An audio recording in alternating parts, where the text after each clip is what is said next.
2-3 రోజులుగా కురుస్తోన్న వర్షాలతో ములుగు జిల్లా అతలాకుతలమవుతోంది. కంటిన్యూస్గా పడుతున్న వర్షాలతో ములుగు జిల్లాలోని పలు గ్రామాలు బాహ్య ప్రపంచంతో సంబంధాలు తెగిపోయాయి. కొన్ని ప్రాంతాలను వరద చుట్టుముట్టింది. వెంకటాపురం మండలంలోని బల్లకట్టు, కుక్కతోగు, అలాగే జిన్నెల వాగులు ఉప్పొంగి ప్రవహిస్తున్నాయి. దీంతో వెంకటాపురం మండలంలోని పలు గ్రామాలు పూర్తిగా జలదిగ్బంధంలో చిక్కుకున్నాయి. బోదాపురం, తిప్పాపురం రహదారిపైకి జిన్నెలవాగు వరద నీరు చేరడంతో రాకపోకలు పూర్తిగా నిలిచిపోయాయి.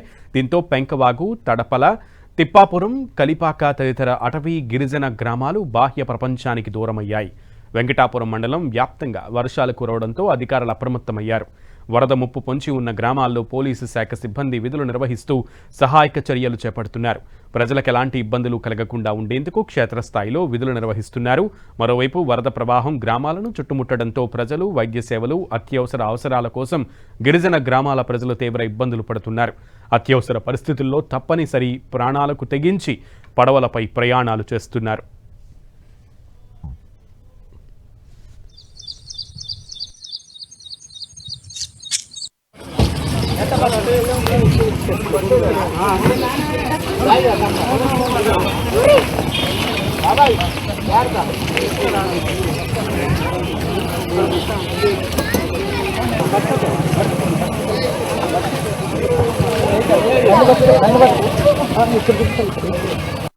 అడిగిచ్చారా లేకపోతే నువ్వు అన్ని డబ్బులు